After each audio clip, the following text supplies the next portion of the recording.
episode number 85 with Joe LaPinta.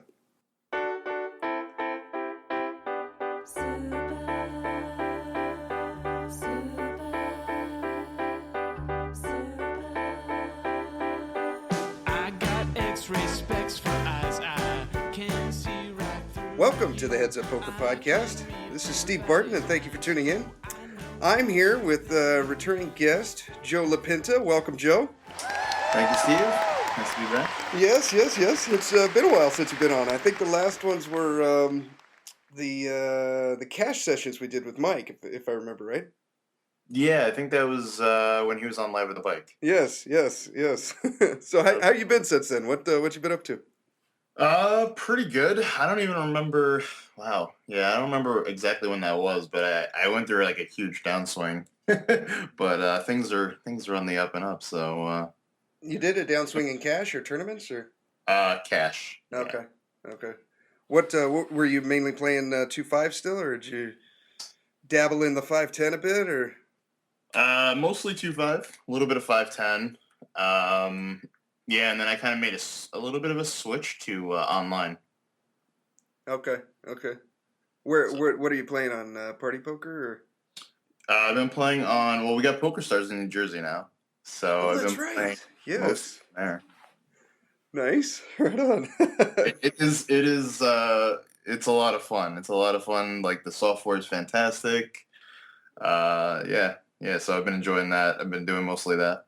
Nice. What about the competition? Is it a little bit stiffer, or?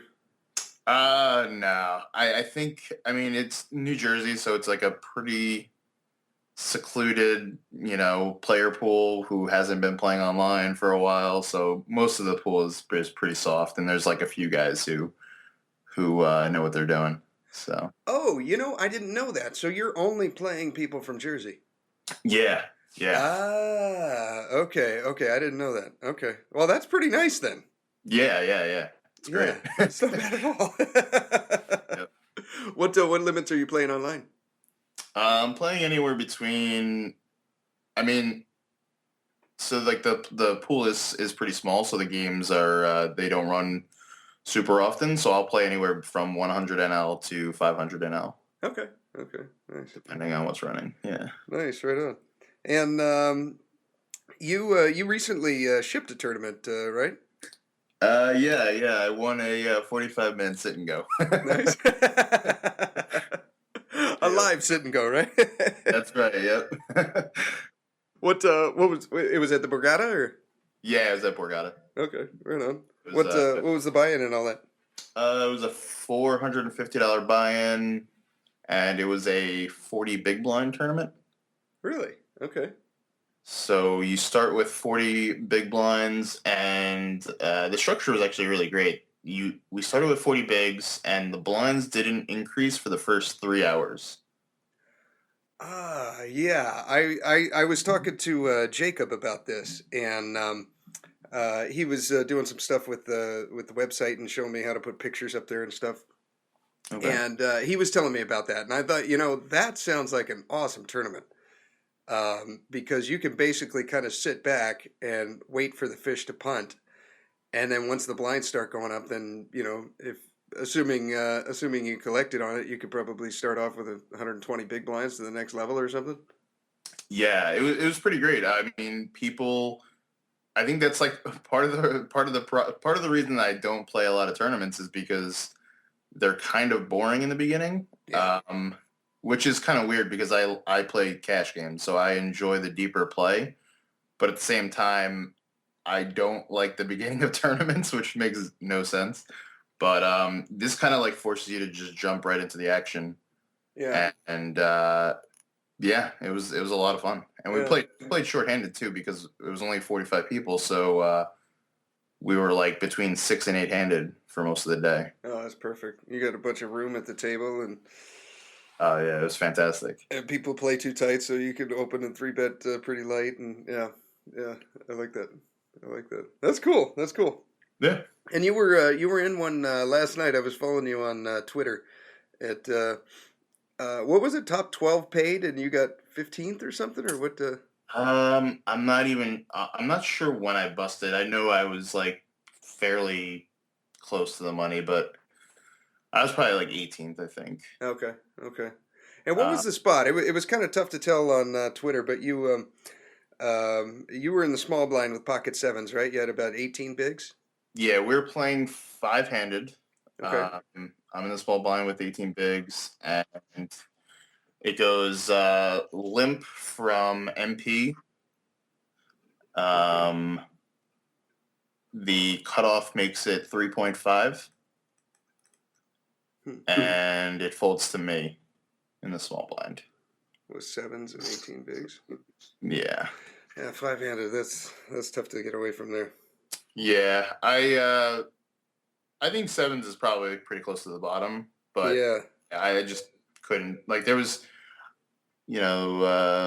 something like 13,000 in the middle, and I have like 36 in my stack. So I mean, it's kind of hard to pass up on. Yeah. I was gonna say fives. I think is a snap fold. Sixes, you're getting close, and sevens is right there. How active was the cutoff? They were both very active, which was like another part of it. Yeah. They were battling, so. Yeah. Okay. I feel like 20 bigs is a fold there. Yeah. 18. Yeah. Right there. Yeah. I don't think I could get away from that. I think I'd ship it in. Yeah. It was a close spot, but yeah, it is what it is. And somebody woke up with a hand. Yeah. Well, the cutoff had queens. Yeah. Okay. Yeah. What do you think he's 3-betting there with like I don't know, suited connectors, and I'm sure he's 3-betting with like Jack 10 and stuff, right? Yeah, well, the thing is, like they're both really deep. If I had to guess, they were probably like 60 or 70 bigs effective. Okay, yeah. So he's probably like, and once the guy limps, he's probably raising like, Jack 10 suited, 10-9 suited. Like he's raising a lot of hands that are definitely going to have to fold. Yeah. He's definitely that tight. Yeah. Okay. Yeah. And what about the limper? Was he? It seems kind of strange to limp in a 5-handed pot. There was he doing that a lot, or? Yeah, he was. He was limping mostly like I guess like offsuit broadways and some other like suited connector type stuff. Okay. Right on. Yeah, just a tough spot there. Yeah, it's rough. I mean, I did a good job of reminding myself why I play cash games the last few days. Yeah. To get that deep and play for 10 hours and then not cash. Yeah. Back-to-back tournaments, I play for like 14 hours and bust right before the money. Yeah, that is frustrating. That's frustrating. I had a couple of those, not back-to-back, but when I was in Vegas. And nothing's more frustrating than just playing your A game for like 12 hours and then coming up just short, Yeah. Damn it. It's pretty cool. Yeah. But how's everything else going?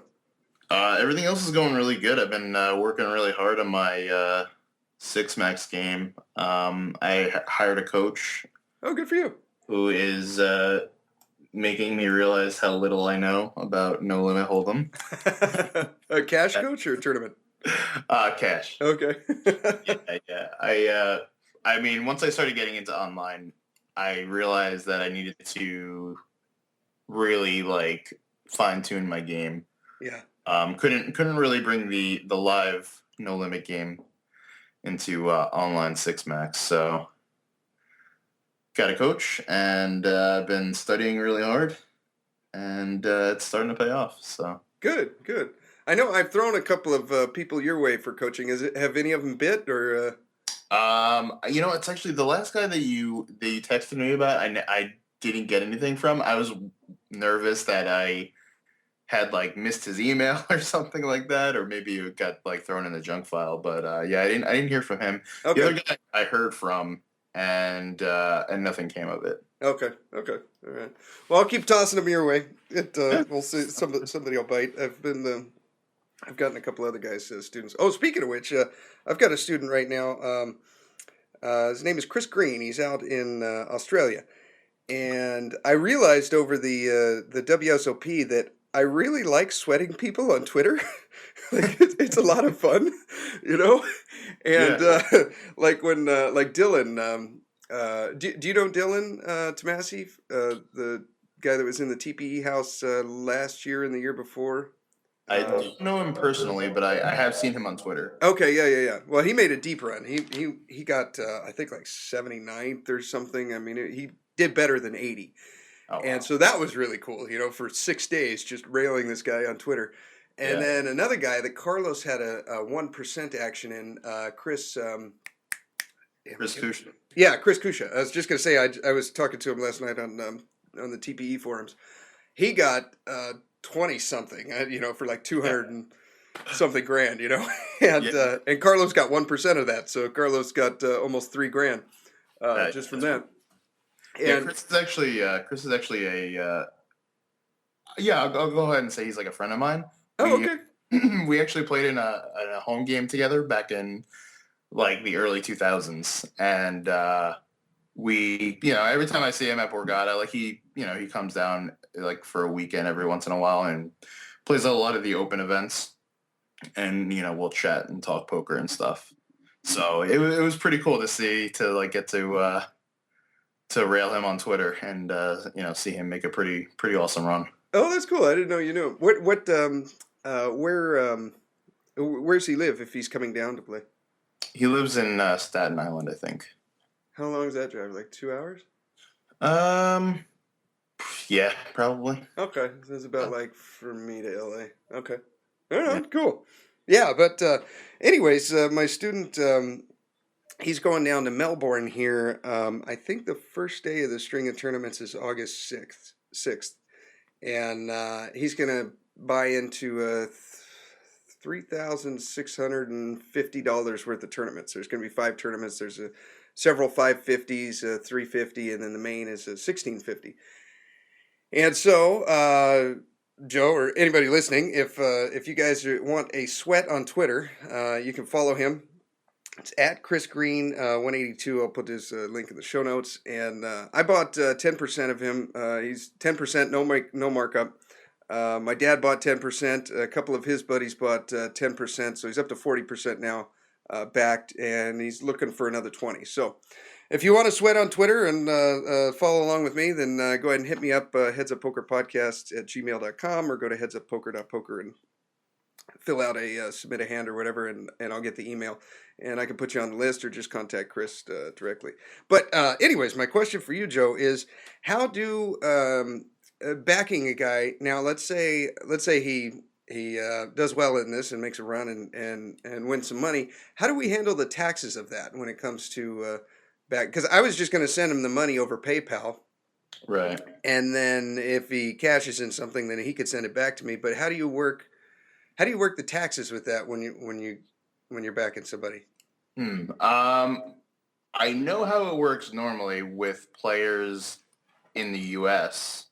I'm not sure how it works with players from outside the U.S., but normally you can just send him the money, and then if he cashes for anything significant, which is like basically anything over like 5,000, Yeah. he's gonna have to pay taxes Okay. if he was in the U.S. And so then you would have to give him a what's the form? It's basically a form that just gives your name, your address, your social, so that the IRS knows who's responsible for whatever portion of the taxes. Okay. Don't remember what the form is off the top of my head, but Okay. And it interesting, because I figured, I guess I just thought that so I basically have to pay, like, let's say he cashes for 10 grand or something.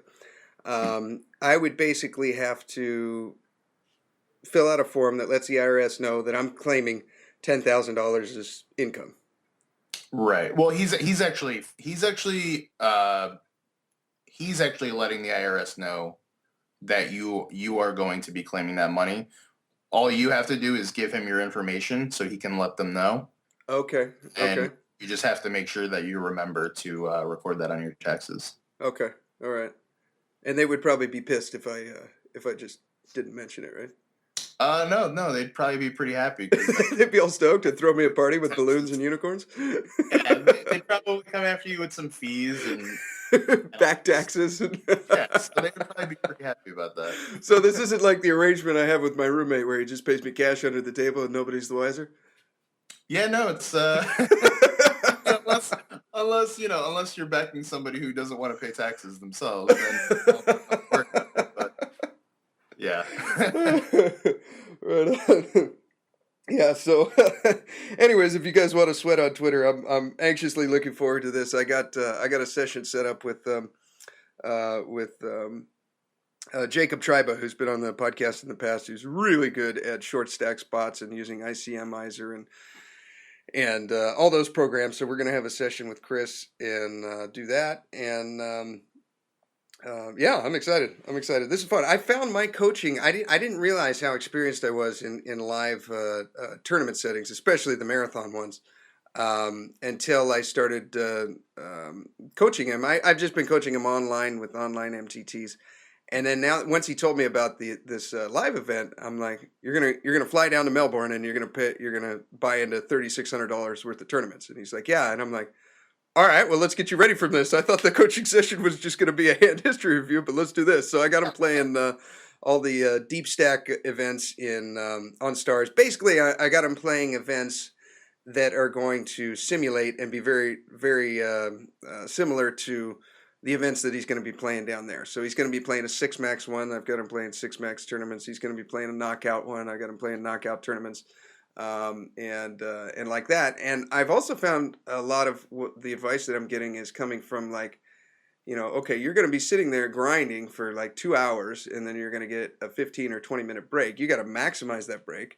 What's your food schedule like? How are you going to be eating? And he's like, I don't know. And I'm like, okay, we got a lot of work to do here.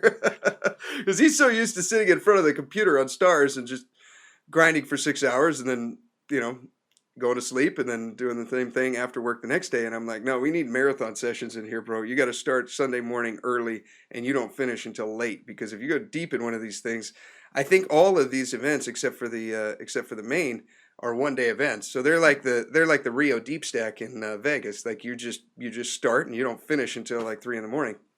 Yeah. And so it's been fun. I'm excited. Nice. Should be a fun little sweat.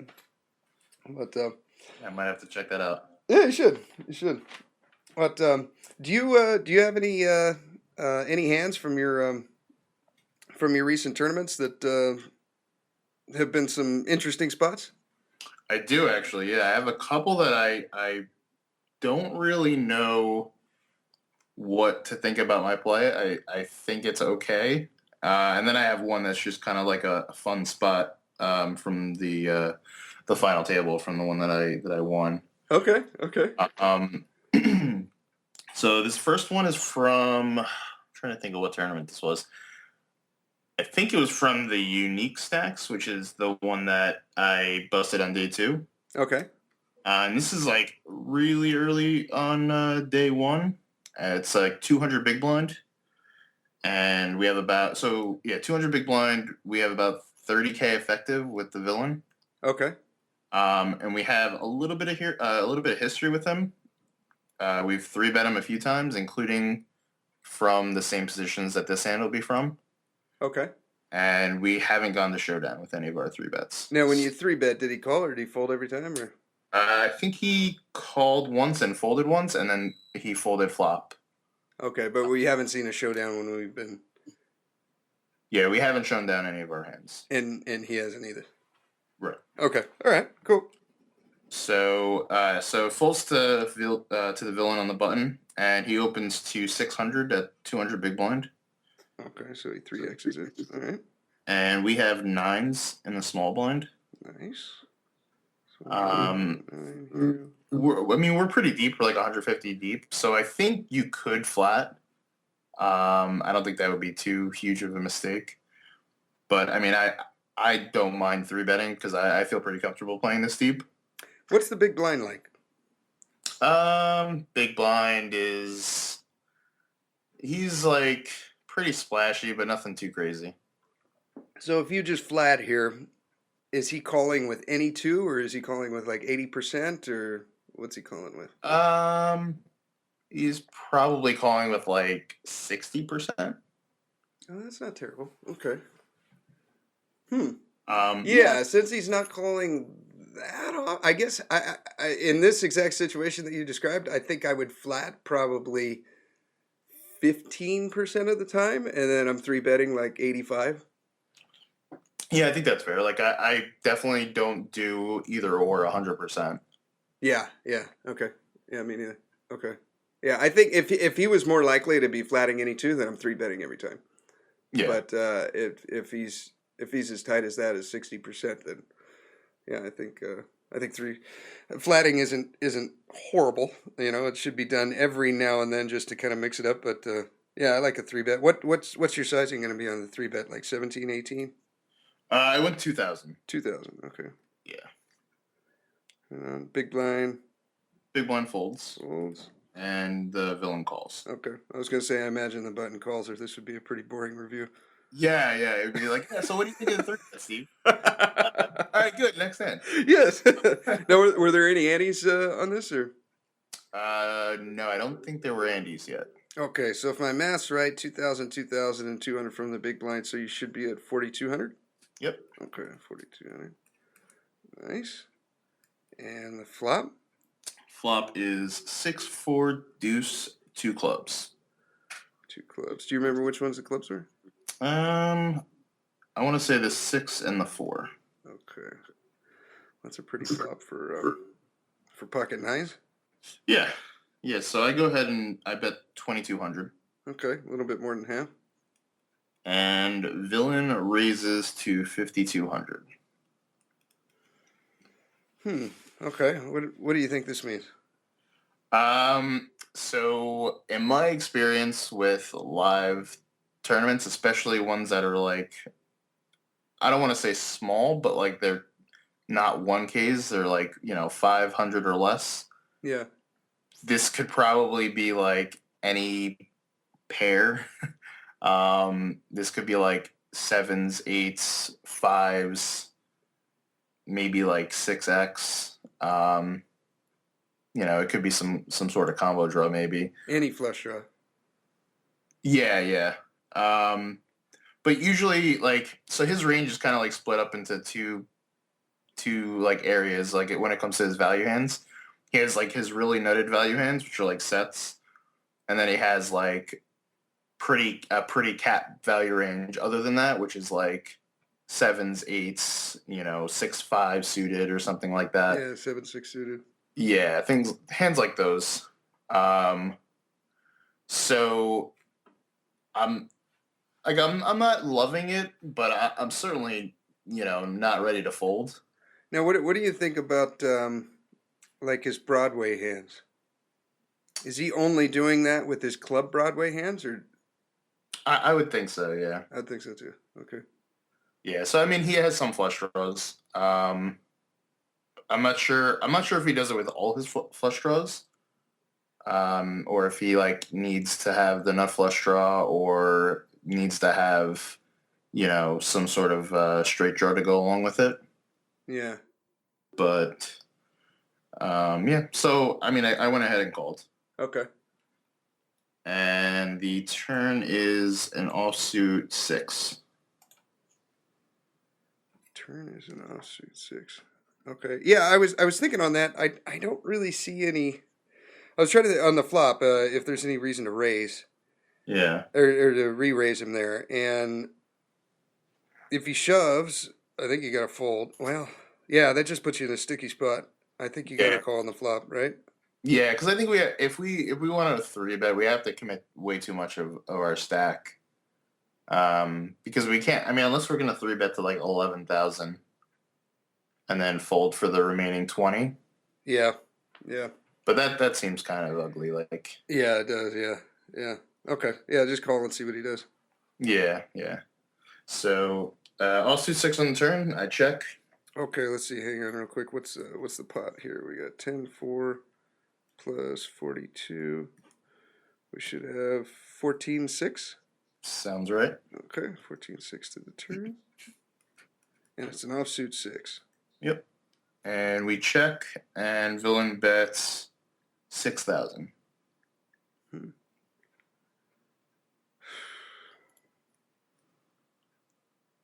So, yeah, it's like it's a pretty interesting spot. Like I wasn't I wasn't really sure. Like if I'm going to continue here, I think it has to be as a shove. Yeah. I don't think flatting is going to be very good. I think because I think the hands that he does have that are semi bluffs, we get him to fold a lot of equity when we shove and he folds. Yeah, the hands like king, queen of clubs and stuff like. Well, he might be calling. I mean, I think our shove is for like 23K total. Okay, let's see. So when he bets 6 now, there's a little bit more than 20K in the pot. Right. And what do you have? You got 23? Yeah. 23 behind. Yeah, see, folding I think is just bad. Yeah, I don't really like folding. Yeah, calling. That means you pretty much have to check call any river, I would think, with that much money in. Yeah. Because then by then you're gonna have 26 in the pot. Yeah, probably any non-club river I would have to call. Yeah. I kind of, in my mind, I thought that shoving kind of acts as like, you can shove and it'll be like both for value or like all three. It'll be for value, for protection, and as a bluff. I thought obviously like I think I can have the best hand against like 8s, 7s, pocket 5s, things like that. Yeah. I thought that I'm getting protection versus, his ace 5 of clubs, his, king queen of clubs, all those flush draws. And I think it's not impossible for him to have a hand like 10s. Yeah. Or maybe even jacks, although jacks would jacks would surprise me a little bit. But I think against those hands on the turn, like, he should probably be calling if he's playing them this way. But I just think that a lot of these live tournament players who are on the tighter side are gonna just fold. This guy's on the tighter side, or I don't want to say he's on the tighter side. I think he's gonna value his tournament life a lot. Okay. So I think it's gonna put him in a really ugly spot, even if he has a hand as strong as 10s. Yeah. So I kind of just thought that like shoving works for a bunch of different reasons. Yeah, I think you're right. I don't. Man, this is such a tough spot. I'm glad you have this hand because it's calling doesn't feel right. Folding is wrong. Yeah.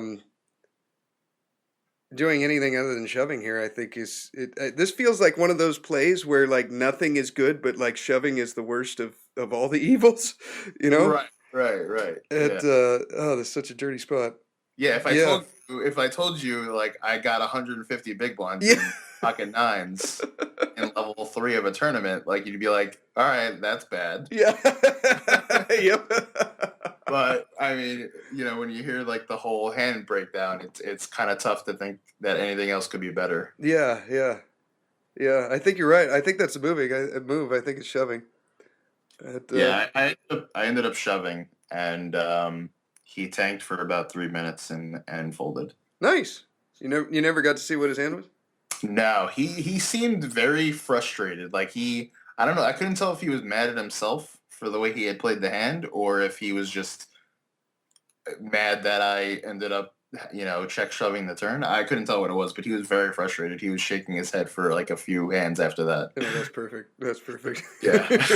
When he was tanking for so long, right, usually you could get the feeling after about 15 seconds, you're like, oh God, I want to call here, or oh God, I hope he folds. Which one were you going towards?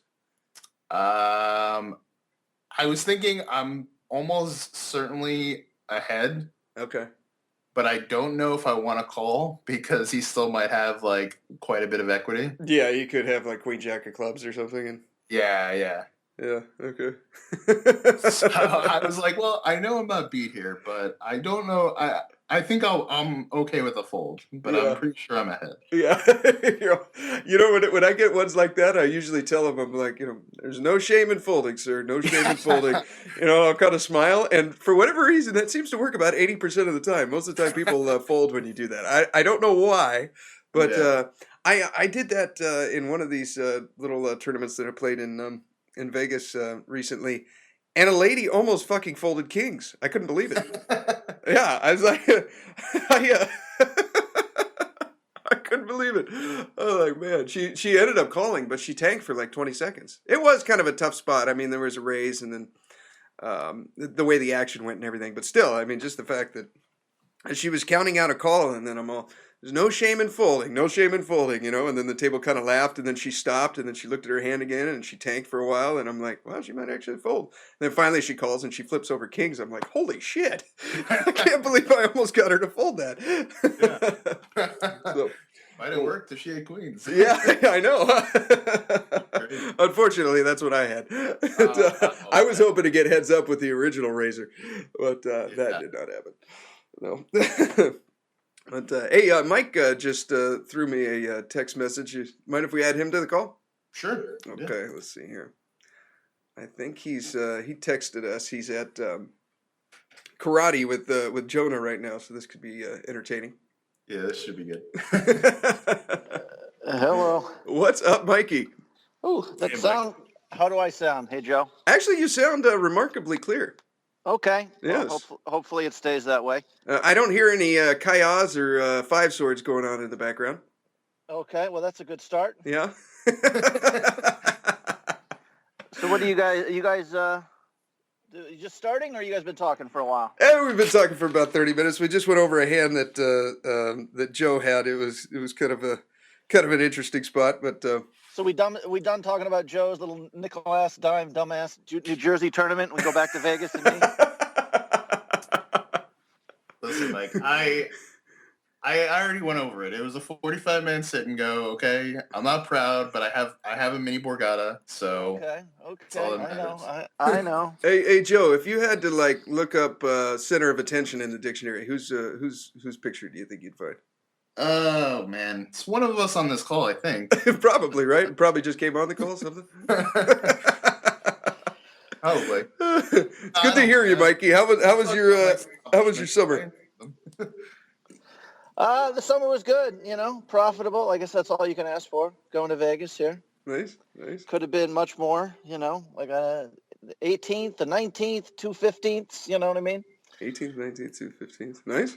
No final tables, but yeah, Joe was part of the sweating me there. I'm sure you maybe talked about that in my last tournament. He could have $96 could have turned into 13,000 there possibly. Yeah, nice. That's not a bad investment. Yeah. Nice. Right on. So where you at now? You're at. I might have also tricked Joe into some free coaching here. By the way, I'm very proud of that. Oh, really?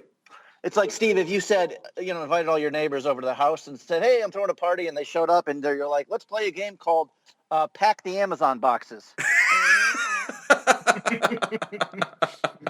I don't know if that would work, but I convinced Joe a good way for us to hang out is for me to watch him play online poker. So, we'll see. Oh, nice. Right on. What are you going to watch? Cash? We'll see. Joe will come to his senses soon enough. Yeah, I don't play tournaments, so it'll have to be cash. Why the switch to the online? It's just really soft there. 888 in Jersey or Party Poker, whatever it is. No, it's definitely tougher. I don't really know why I'm doing it, other than the fact that I enjoy it more. It's much more interesting to me to play online. It's more of a challenge, and yeah, so it's going well so far. Okay, so have you had to? You don't mind if I take the interview over here, Steve? Do you? No, go ahead. What was I going to say? I was asking. So do you still study, Joe? I do. Yeah, I've been studying a lot actually. He's got a coach now. Yeah. Okay. Wow. Okay.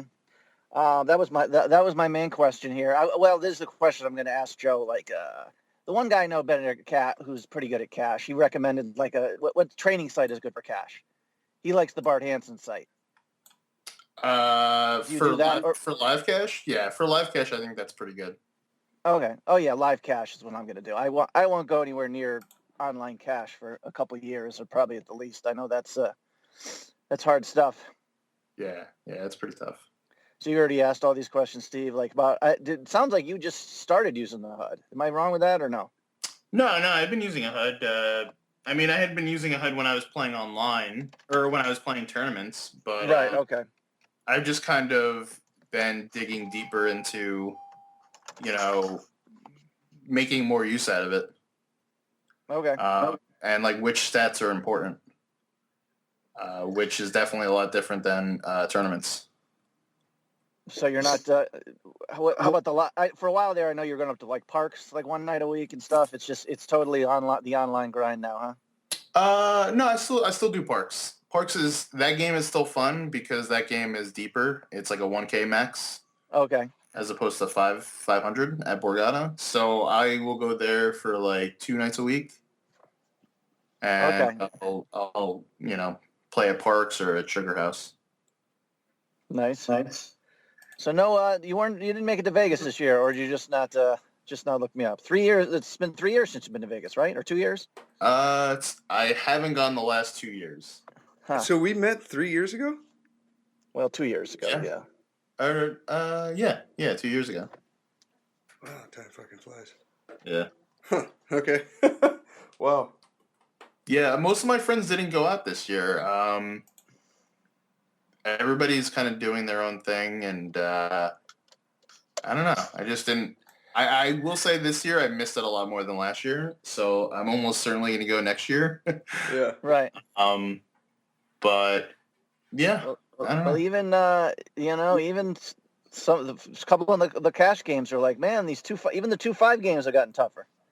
So it's not just it's not like you just come in and open the money truck and just start throwing in barrels of money, So yeah. That's definitely the case over here. The 2-5 games at Borgata are not that great. People are playing pretty tight and not making very many mistakes. There's not many loose spots. Yeah. It's all depressing, the poker thing. It's all your perspective, Mikey. No, well, like the tournaments, I think maybe, Steve, last time we talked, it didn't matter where you go. You could go to like a little win tournament, $400 on a Tuesday night, and you sit down and there's like 3 German guys at your table. Those guys aren't there to party. Yeah, true. All those Euros there are in super grind mode. Yeah, that's true. I was in the Airbnb room I was in, actually. There was a guy from China. He flew all the way out to China for the WSOP.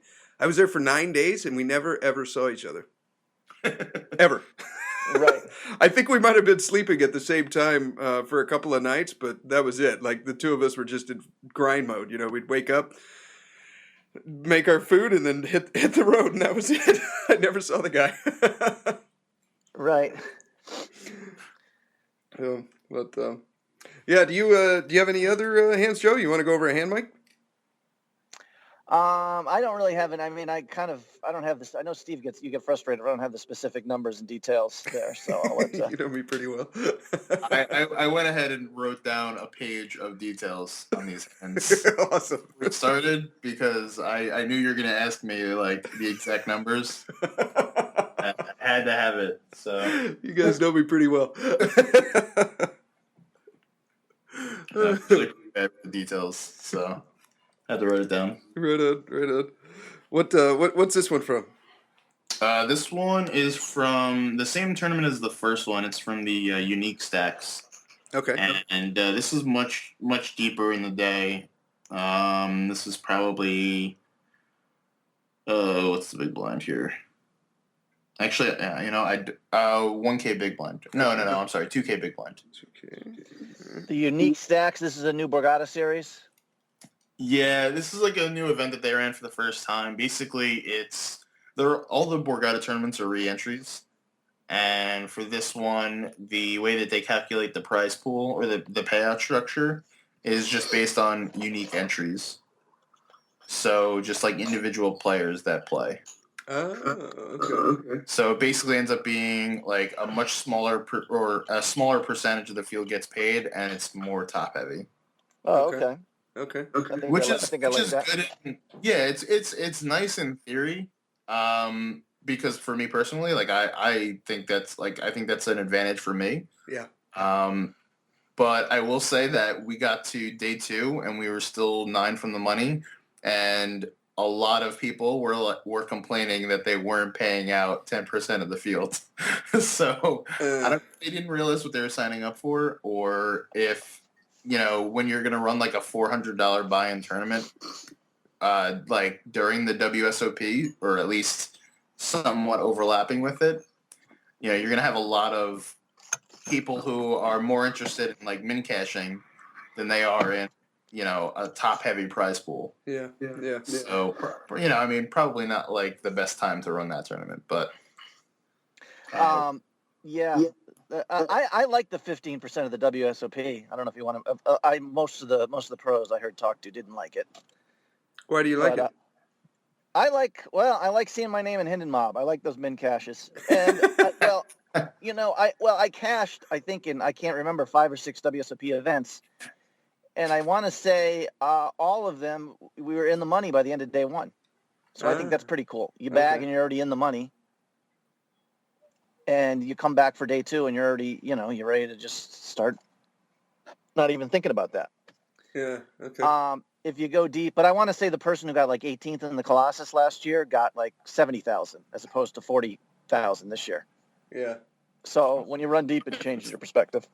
But anyways, sorry, Joe's hand there.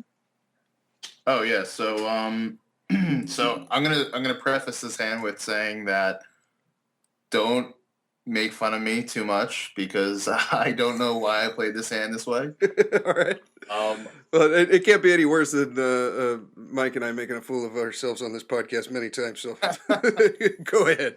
Yeah, I mean it's not that bad, but it's just something I would never do, which is why I don't know why I did it. Okay, interesting. So there's 2 limps to me on the button, and we're at 2K big blind. I have like 150,000 in chips, so I'm pretty deep, but everybody else is like somewhere between 10 and let's say 40 big blinds. Okay. I look down at 8s on the button with 2 limps in front of me. I'm thinking 9, 10K, something like that. I mean, we're always raising here, right? What are your reads on the 2 limpers? One of them I know is extremely tight. I watched him flat ace king suited pre-flop. Oh wow! I don't know why I chose to do this. I have like a reason that's not a great reason. I actually ended up just over limping. Okay. And part of that reason was that the small blind was a little bit drunk and very, very squeeze happy. Oh, okay. Well, that's a very good reason, actually. Yeah, I don't mind this much at all now. Yeah, I mean, I still don't love it because I end up getting myself into like a weird spot. I think if you got anything better than 8s here, then maybe you just got to kind of go in for like a little raise or something and hope he spews off. But I think 8s is a perfect hand to do it. Yeah. Okay. So I end up limping and he shoves. The small blind? The small blind shoves. Okay. And what's he shove for? For 11 big blinds. So 22K. Okay. But now the big blind cold calls. Ooh. From a stack of 60K. Oh, that's not good. Okay. And it folds to us. How many big blinds does the big blind have? I'm sorry. About 30. This is gonna sound nitty, but I think I'll just fold. Yeah, I don't know. Like it's, and he was like, I wouldn't say he's like nitty, but he's definitely on the tighter side. So I don't think he's like flatting too wide here. Yeah. I mean, like, why doesn't he just shove there? I don't know, actually. I'm not really sure what he should be shoving because he probably wants. I mean, he should be shoving unless he wants us to put the money in with like pairs. Exactly. Yeah. I mean, that was a thought that went through my head. I was like, why isn't he shoving here? Like, if he has ace jack or something, like, why wouldn't you want to just shove and ISO the small blind? Yeah. Yeah. Is he? I mean, are you capping his? Do you think he's always reshoving aces kings or like any live reads for? Can you lop off the top of his range necessarily or not really? No, I think he's like, well, in my mind, I thought he was more likely to be towards the top of his range because I thought that he would probably just because like you can't really be that afraid of three limpers. Yeah. Right.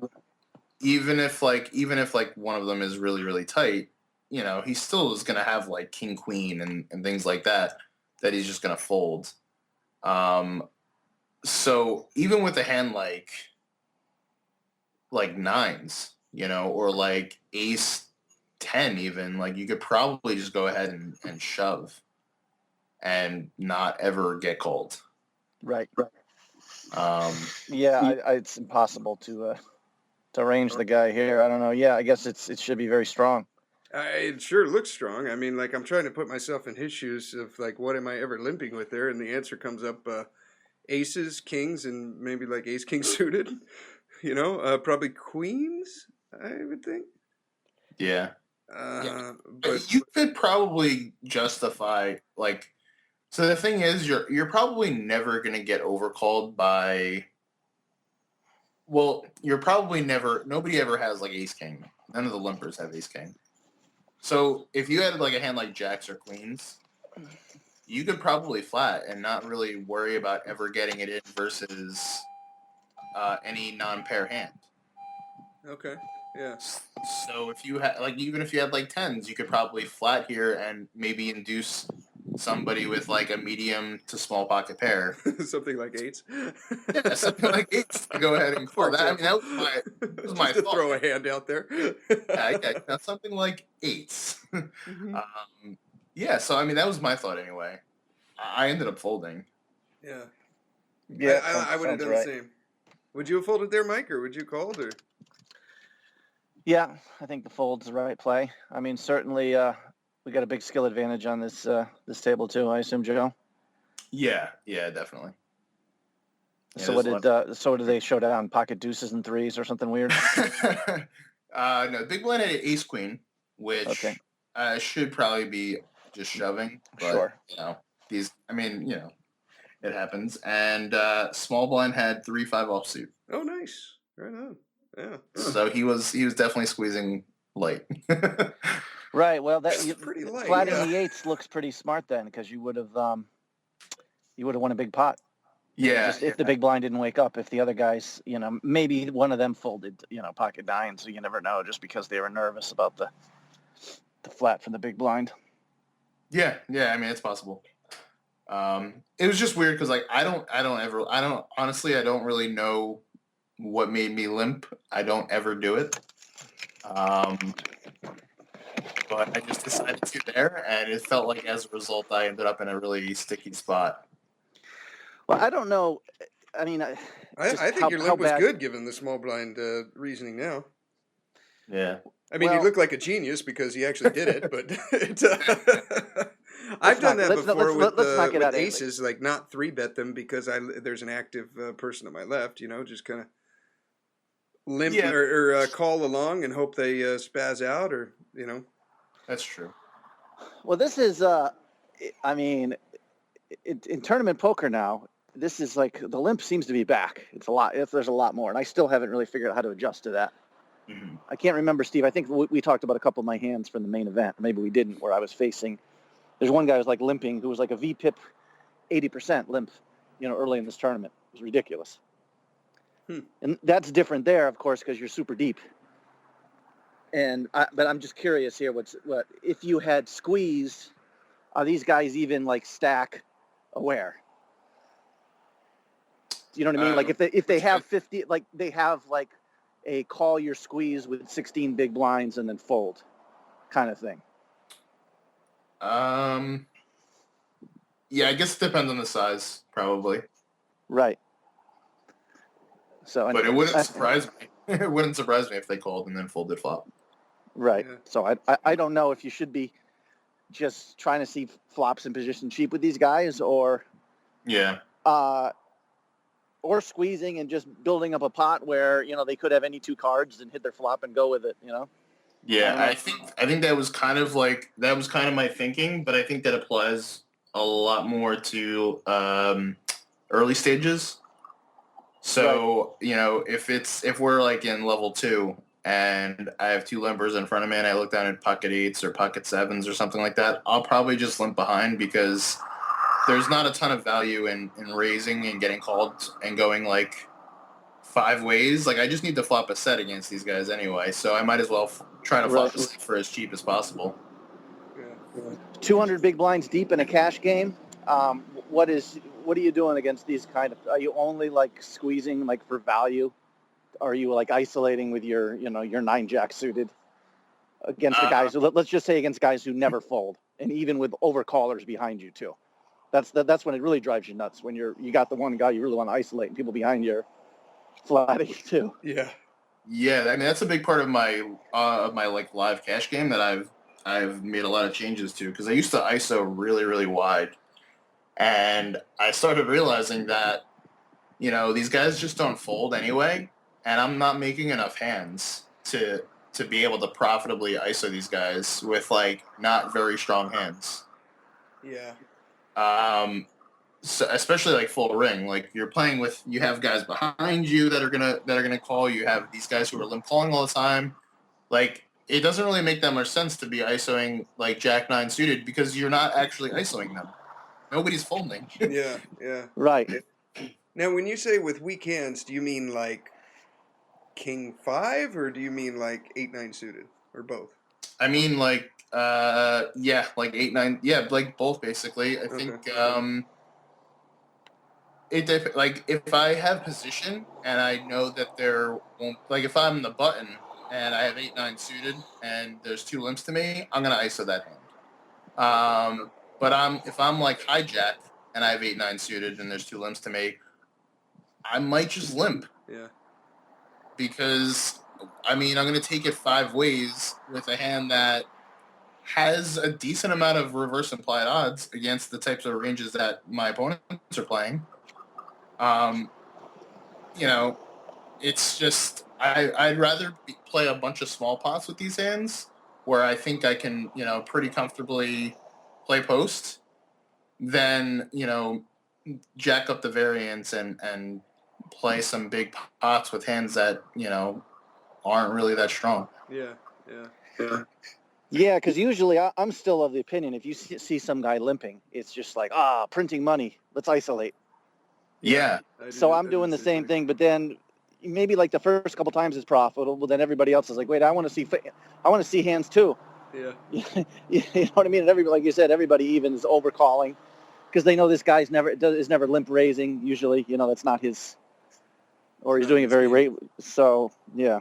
Yeah, and a lot of these guys are limping like not that weak of hands. Like I've seen a lot of people that'll limp. Like I got caught by a guy the other day that limped jacks UTG. Oh wow.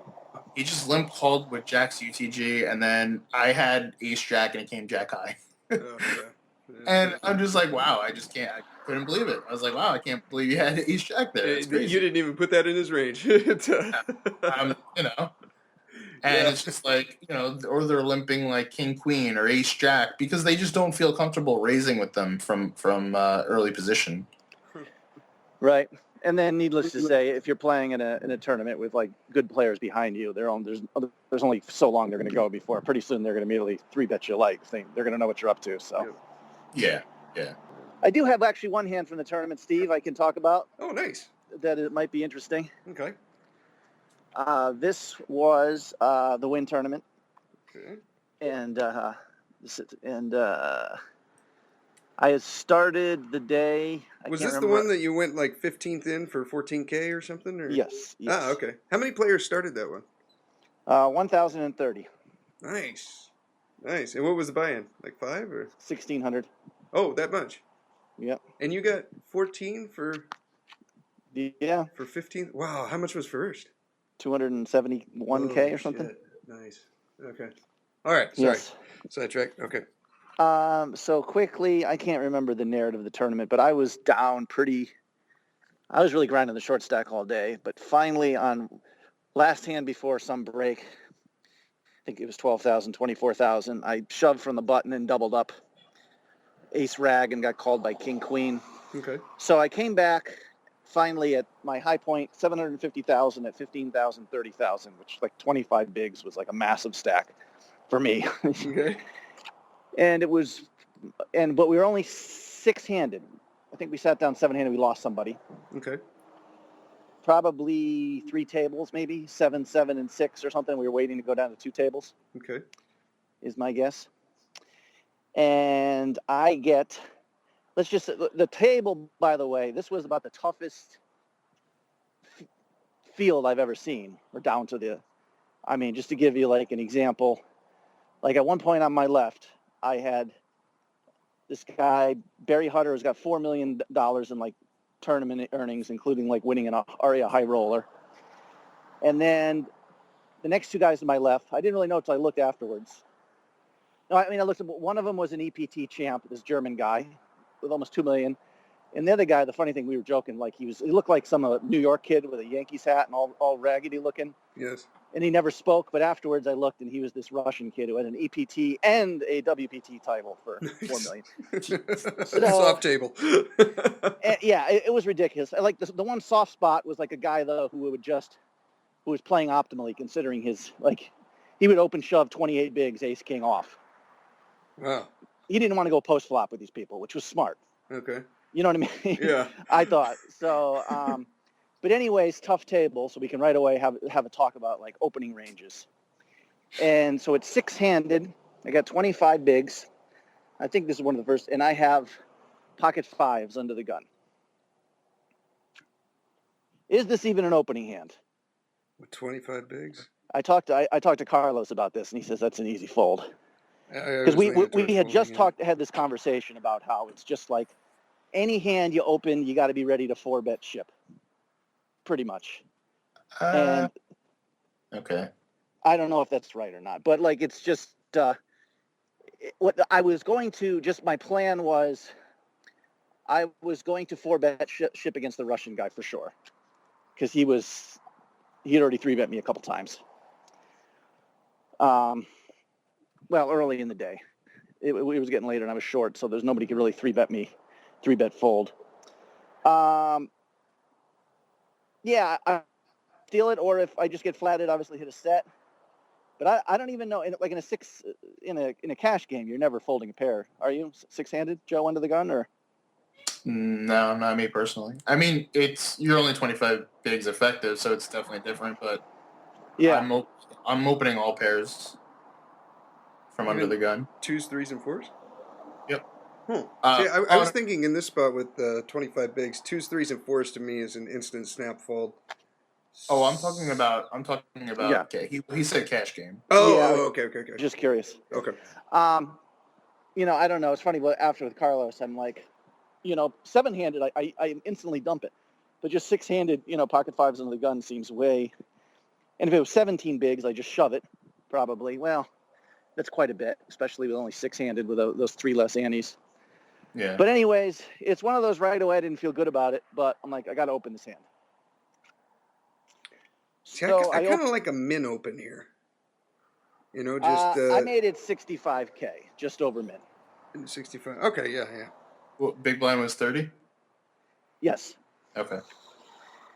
And the button calls, who is the Russian EPT/WPT champ, who's just, so relentless in his aggression. And the big blind also calls. Okay. Who's this other younger guy? He was the one that when Carlos and I looked at all the names, he's like, this is the soft spot at the table. His average buy-in's 200, but he's probably like a crusher online. He looked pretty damn good to me. Okay. Anyways, so 210K in the pot plus the antes. How much were the antes? Like 3K or 180, 195. I don't know if they might have got rid of the 1K chips. They might have actually been 5K antes at okay. 15,000, 30,000. It's possible. Okay. So Probably 4K. Just let's call it 130K. I don't know.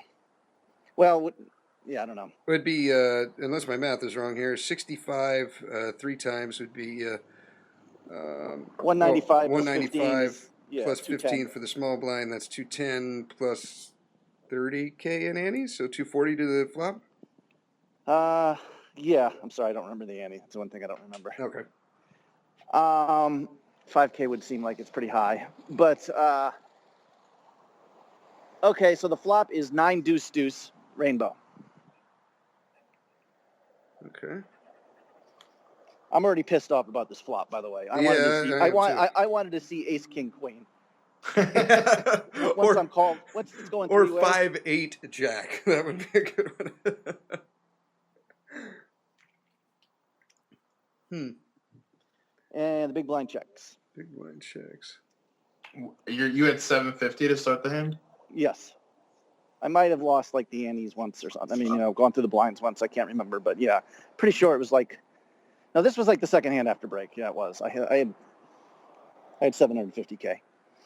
Okay. I mean, I definitely like going smaller than half pot. Okay, you're c-betting? Yeah. Yeah, I mean, this is like the best flop that you can hope for, other than 5. Sure. Yeah. I mean, we don't put too many overpairs on the buttons range, other than maybe aces, right? I don't know. Too many overpairs? You mean overpairs for the 9? Yeah, tens, jacks, queens, kings, almost never. Yeah, that's probably true. Yeah, the big blind's range is really wide. He's already checked. Yeah, unless there's like small stacks in the blinds, he's probably 3-betting everything. If there's 240 in the pot, my first gut instinct was 110. What are you? I think that's way too big. I don't know. Yeah, I was thinking like 1/3 pot. Oh, a third. Okay. Well, if we bet half here, then it's pretty bad if we let go of this hand, right?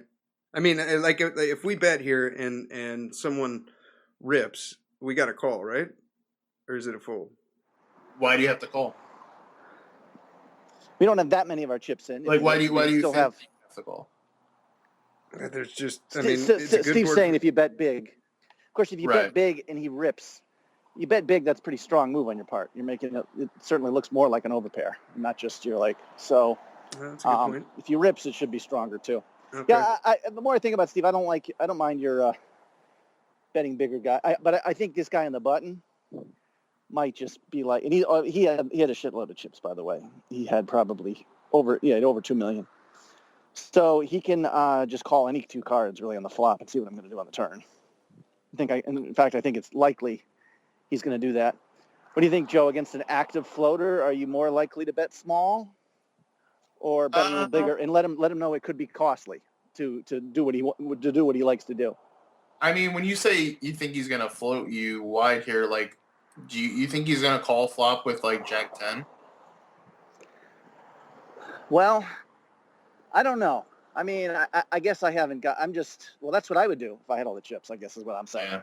Yeah. The guy who's got 25 big. It's like the perfect stack to put pressure on him. Yeah. To put pressure on him. Because your range, is pretty strong here. Like, you have 25 bigs and you're opening under the gun. Yeah. Right.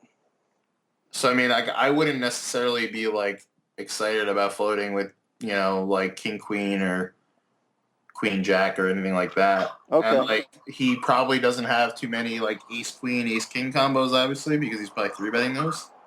Sure. So, I don't know. Like, I don't know how wide I expect him to float here. See, my thought was betting half pot. It's kind of like like Mike was saying, you look pretty strong. I'm thinking from Villain's perspective on the button. I've almost discounted the big blind here, unless he's checking a 2 or, some a monster or something. But on the button, if you bet a third, from the button's perspective, 25 big blinds bets raises a little bit more than 2x under the gun. Then I call on the button. Big blind completes. Now, when check two, the original raiser bets a third pot. To me, that looks like a weak hand, that something like ace king that missed, and you're just trying to take it down, but you'll fold to a shove. I've been in shove mode, by the way, for so long. It'd be hard for him to make any decisions about c-bet sizing because it hasn't happened in like 3 hours. Okay. You know what I mean? Because I've been normally, yeah. Well, see, the thing is, like, I guess in my mind, that's my size that I'm going to use if I have an overpair. Sure. So that's why I don't think it looks that weak because, Okay. I mean, if I have like jacks, I'm not expecting to get called by too many like hands that have overpairs in them. Yeah. I'm trying to make sure I get value from the small pairs. Yeah, from like what we got, 5s and 6s and 7s. Yeah. I don't want to bet really big and then force those hands to fold because then what's the point? Yeah. Right. So I mean, maybe he could read that into your sizing, but I don't know. I think I might be exaggerating with how a lot of his aggression was just what was working is pre-flop. 3-betting. I think he had one or two cold 4-bets, and just he'd 3-bet the same guy over and over again. Like his 3-bet was over 20%, and even small blind he didn't care. You know what I mean? So that's in my mind he was so aggressive. Maybe he was still going to be like super ag post flop with nothing. But like you're saying, if he's at all good at ranging people, which he is, I'm sure it's not going to happen that often. Yeah, and like this isn't a board that he can be overly aggressive on. Like he just doesn't have any strong hands. He has pocket nines, probably. That's like the only hand that he can have here that that can play aggressively. So it's not like he's just going to start, attacking your C bets on this board. Right. Yeah. Okay. Ace deuce suited. That makes sense on the bottom. So here, I wouldn't advocate doing this, but in this spot where his range is very capped and on the weaker side, and your range is very uncapped and on the stronger side, I mean, you could just triple off here and turn this hand into a bluff, and it's going to be like nearly impossible for him to call you down. Right. I mean, I don't know if I would necessarily do that because there's so many ICM implications, but like, what hand, like, is he really going to call you down with like 10-9 suited? I mean, especially over Kurtzpeel. Yeah, it's funny on this tournament with all these guys. I'm like, this is really one of those days where you probably just have to be able to say all in with nothing, like you said, whether it's double barrel shove or triple barrel shove. You know what I mean? The little nitty aggressive stuff is just it's hard to do.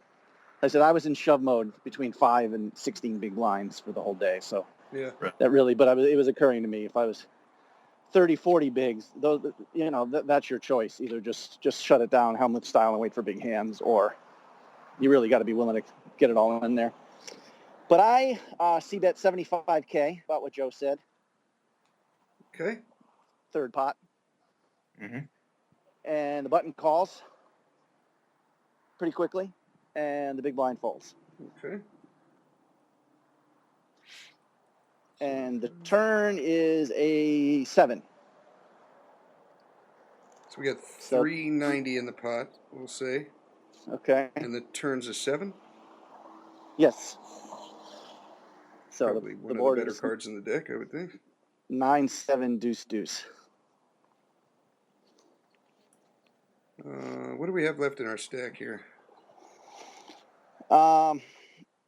Probably still about 600K. Okay. Maybe a little less. So we got 1.7 stacked of pots, something like that. Less than 2. Yeah.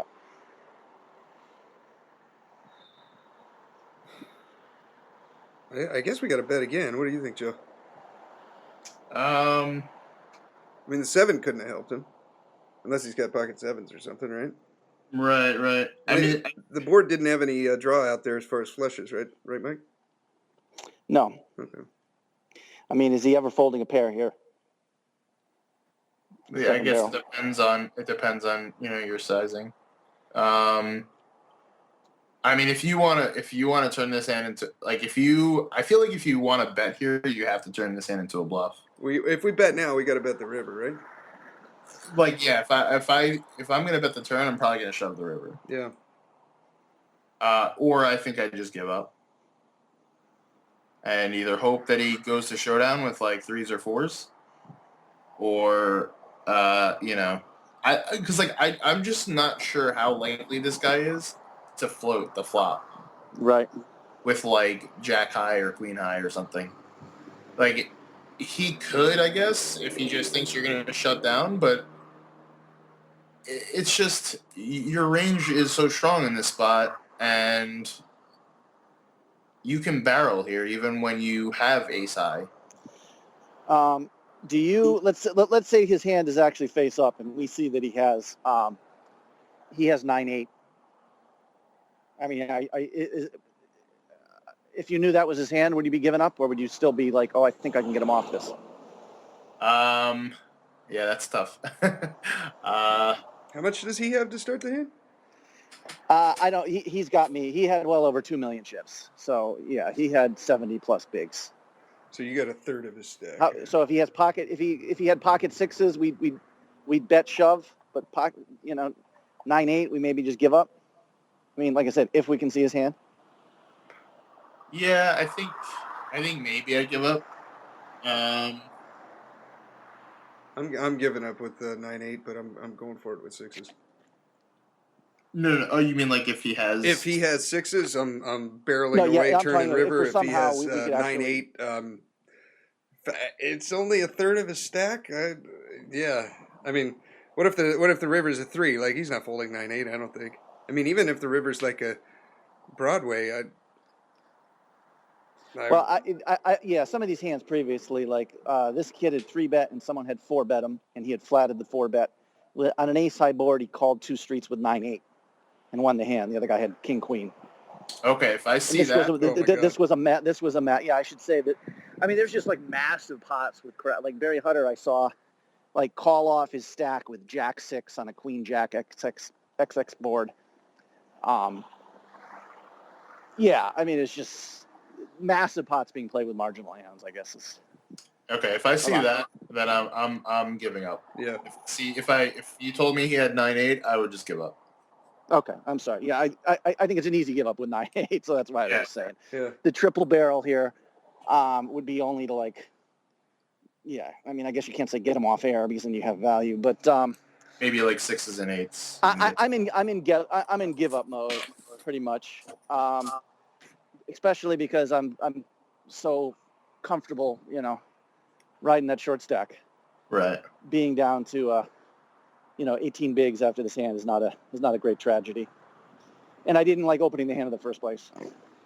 But I check and he checks behind. Okay. Okay. Interesting. And the river is a 4.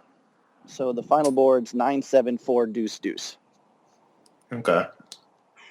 Well, that's probably one of the better cards in the deck. Perhaps. I don't know how true that is. Really? Why is that? Just because. Now we gotta call his bet. Well, I don't know if we have to call, because when he checks back, it's going to be so hard for him to show up with a bluff, because all his bluffs are going to bet the turn. Right. When he checks back the turn, he's got some sort of showdown value. And I think like all of his worst showdown value is going to check the river as well. And some of his better showdown value is probably going to bet. Yeah. I'm probably just check folding the river. Huh. I mean, what is he going to bet on the river that we are going to beat? Yeah. Okay, so you're pretty much check folding unless we think of 5. But you're pretty much check folding any river, and the reason is because he checked behind on the turn. Yeah. Okay, because he's turning all his hands into it. He's turning queen jack into a bluff on the turn. He's never calling. Go ahead. I was just going to say, if for some reason he called, let's say ace 10 suited on the flop with the backdoor flush or something. Yeah. Mm-hmm. Would he ever call the river with ace high here? I think he would just check back if he checked the turn. the turn. Okay. No, I'm saying is that there's no value. There's no merit in value betting here. I guess is what I'm saying. There's never. No, I don't think so. I don't think so. Yeah, I don't think so either. Well, that's after the hands. Well, I'll just say, like, I was thinking exactly what Joe. If he's checking back the turn, he's probably always checking back the river too. Right. Or a lot of his range, anyways. So maybe I don't have to. But I decided to do the most transparent blocking bet ever because I was going to call. I was going to call his river bet. I thought, unless it was really big. Although I like what Joe says about check fold. So I bet 75K. Yeah, that's pretty transparent. Yeah. But it could be thin value too. I mean, I would probably do the same thing with tens, maybe. I don't know. Tens, I probably bet the turn as well. I guess. I don't think it's that bad. I don't think you're ever going to get raised. I mean, he'd be a real sicko if he raised like something not very strong here. Right. But I mean, I don't know. I think you're going to get called by hands that probably value bet the river. So if you were going to consider calling a river bet, then you probably save yourself some money. Oh well, he does call with pocket eights. Yeah. Okay. So I don't know if that's. I guess that's saving myself money. Yeah. So. I mean, it's saving yourself money unless, like I said, unless you kind of decide that once he checks back the turn, he has showdown value. So if he bets the river, he never ever has worse. He pretty much always has a 9 or eights or like a hand like that. Yeah. Or sixes or something. Yeah. So I mean, like you might have saved yourself if you were planning on calling a bet, but I think I'd probably just check fold. Right. Like if he has pocket threes, he's gonna just check back. I mean, if he somehow has like ace queen that he floated flop with, and then check the turn with, he's gonna check the river with it. Yeah, I would think so. Yeah, I guess I like I said, I had your read that if he was going to bluff, he bluffed the turn. Yeah. But maybe I'm maybe when I said I was going to be like check calling a lot, maybe in my mind somehow there's going to be a decent amount of bluffs in his range, although there's no flush or straight draw misses, so it just doesn't make a lot of sense. Yeah, it's pretty tough. It's tough for him to have a bluff there, unless he decides to, like, check back the turn to make it look like he has some sort of showdown value. Right. And then bet the river, but like, I don't know. I would just expect him to bet the turn. Right. I mean, he might do that against a fellow Euro who has some experience with that kind of line. But that would be like that would be higher level thinking that he can't even assume that I'm on that level. You know what I mean? So. Yeah, like if he's playing against somebody who might check the turn to check raise, he might check back to see what they do on the river, and if they lead the river, he can fold, and if they check the river, he can bet. Right. Yeah. Yeah, I don't know. Well, like I said, I played it's good, nice to finish the summer playing your best poker, because I think I really did. These are the hands that I thought this is like as bad as it got for my play. You know what I mean? Like that's pretty good. Then. I had like 3 or 4 of those, which were definitely not optimally played on day 3, but nothing that it's going to make me toss and turn in my sleep kind of stuff. Right on. Nice. I guess that's good. Well, you know what, gentlemen, I got to wrap it up here. I got to head out in a few minutes, but thank you guys for coming on. This was cool. Yeah, thanks for having me. We got the band back together. Yeah. Exactly. Right on. Did you guys want to throw in anything? I'll put your Twitter in the show notes and. Sure. Yeah, that's pretty much it. Okay. Cool.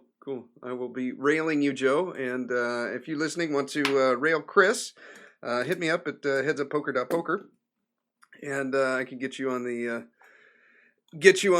bandwagon. Still selling 20%, no markup. I don't think you're going to find any better deal than that. And he is a whiz when it comes to 6-man sit and goes. So I'm really excited. If this guy makes a final table, I think he could really make a run at it. So anyhow, check that out. Get your Elliott Rowe free hypnosis tape. Click on the link in the show notes, and don't forget to sign up for TPE. Myself, Joe, and Mike are always in there. And thank you for tuning in. Here is your weekly motivational speech. The world is always changing. The world is always shifting around. It's always changing. And it's not going to stay the way you want it to stay. It's just not.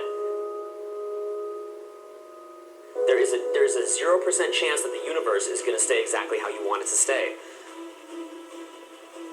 Life is your experience. And life is about finding joy in that experience that you're having in your journey. Basically, when you have a journey, what the journey is going to do is it's going to expose weaknesses in your character. It's going to expose weaknesses and unfocused and soft aspects in your personality. Things that are weak about it. Things that you're being a little bitch. Things that you're being a pussy. Things that you're being a whiny little fuck. Things that you're not evolved enough. Things that are just like fucking lame about yourself. That are not up to par. That are not fucking tight. That are not awesome. That are not fucking pure. You know what I'm saying, right? That's what the journey does. And it exposes the shit out of it. Whenever you have some journey, you're going to have to learn, you're going to have to change. You're going to have to learn how to change the way that you view yourself. You're going to have to change your behavior. You're going to have to change your discipline. You're going to have to change your focus. You're going to have to transform into something you're not.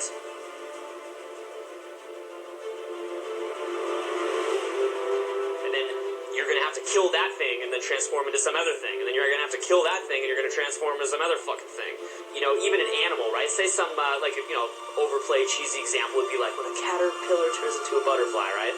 When a caterpillar does that, the caterpillar's gone now. It had to transform itself, and probably that wasn't like pleasant. So, you know, when you take the journey, you're choosing to experience a degree of pain. You're choosing to have that pain like harden you. When bad shit happens, that's good. That's real good. You need to actually have fucked up experiences in order to learn.